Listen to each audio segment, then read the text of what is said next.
ہے کہ حضرت امام حسن کے ابا کا نام حضرت علی ہے۔ آپ تمامی حضرات کو معلوم ہے کہ حضرت امام علی مقام حضرت حسین رضی اللہ تعالیٰ عنہ کے ابا کا نام حضرت علی کرم اللہ وجہہ الکریم شیر خدا ہے، اور یہ داماد رسول حضرت علی ہے۔ علی کون ہے؟ پہلے آپ علی کو سمجھیں۔ علی کون تھے؟ اللہ کے نبی ارشاد فرماتے ہیں انا مدینۃ العلم وعلی بابھا، میں علم کا شہر ہوں اور علی اس کا دروازہ ہے۔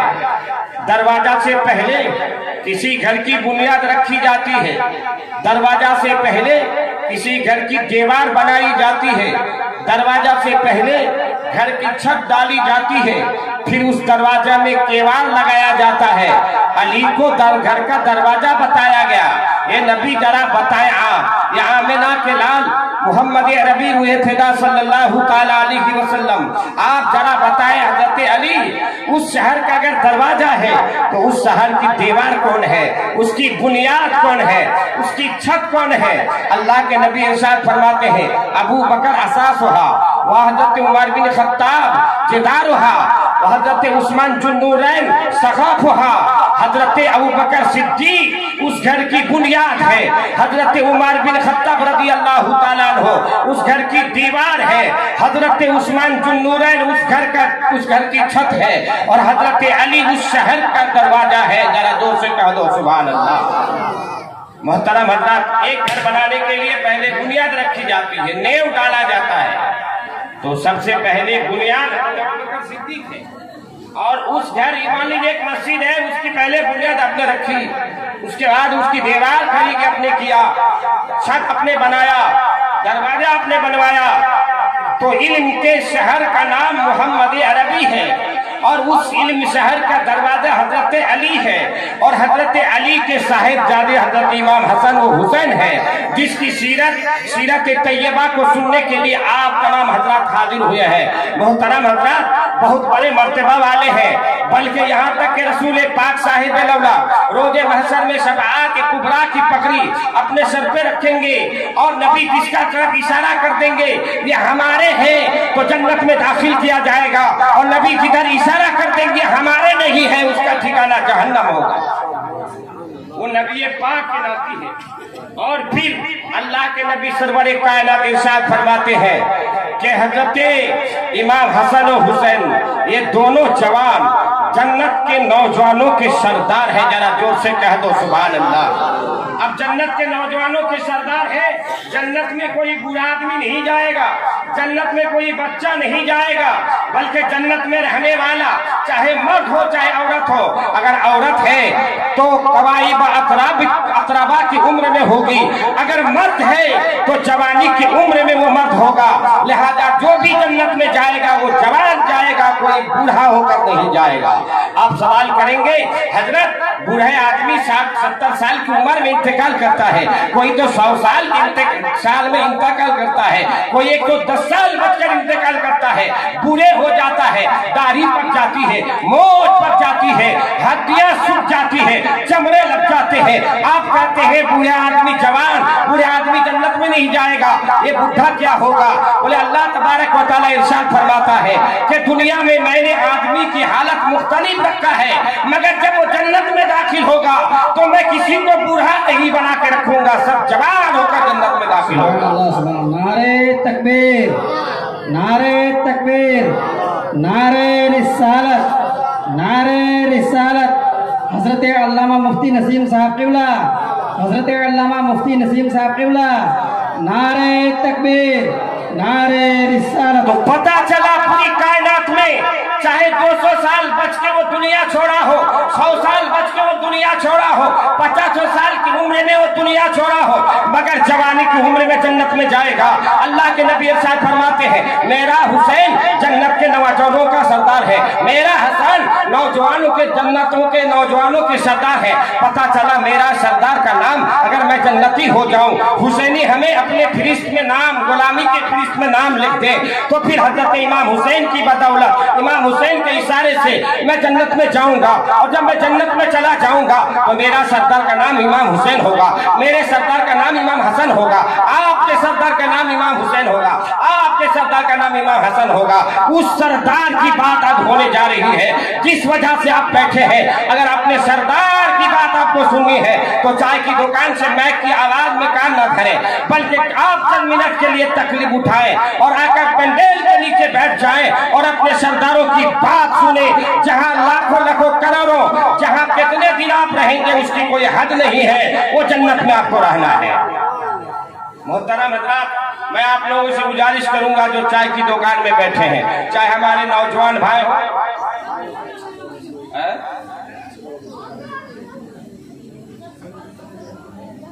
ہمارے محبت بھائی 100 روپیہ دان دیا ہے، پروردگار عالم اس دان کو تو قبول کرے۔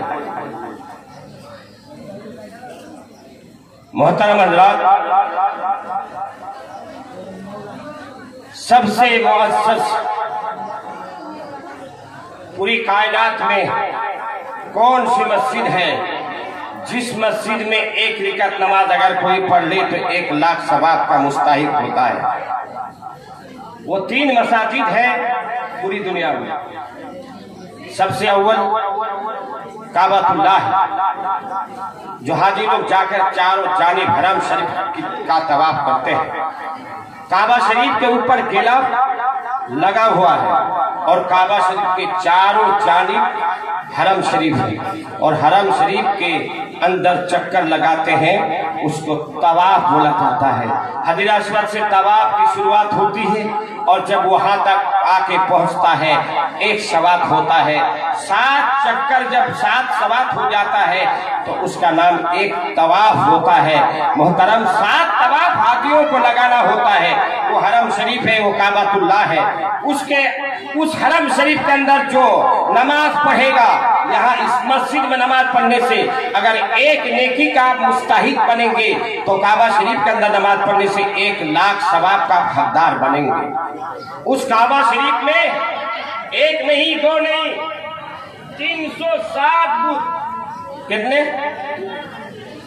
360 360 بت۔ اب کعبہ شریف، کعبۃ اللہ، اللہ کے مقدس گھر بیت اللہ جب فتح ہوا، اللہ کے نبی حضرت علی کو ساتھ لے اور بھی صحابہ کرام ساتھ تھے۔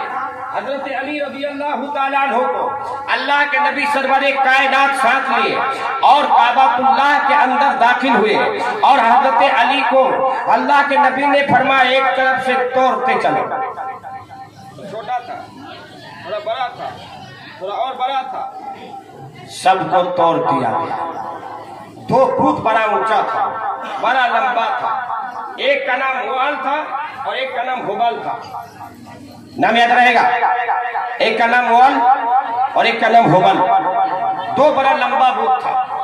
اللہ کے نبی نے فرمایا علی، چھوٹے کو اس سے بڑے کو تو نے تو توڑ دیا، مگر 2 بت کعبہ شریف کے اندر ہے، ایک بھی بت کعبہ شریف کے اندر نہیں رہنا چاہیے۔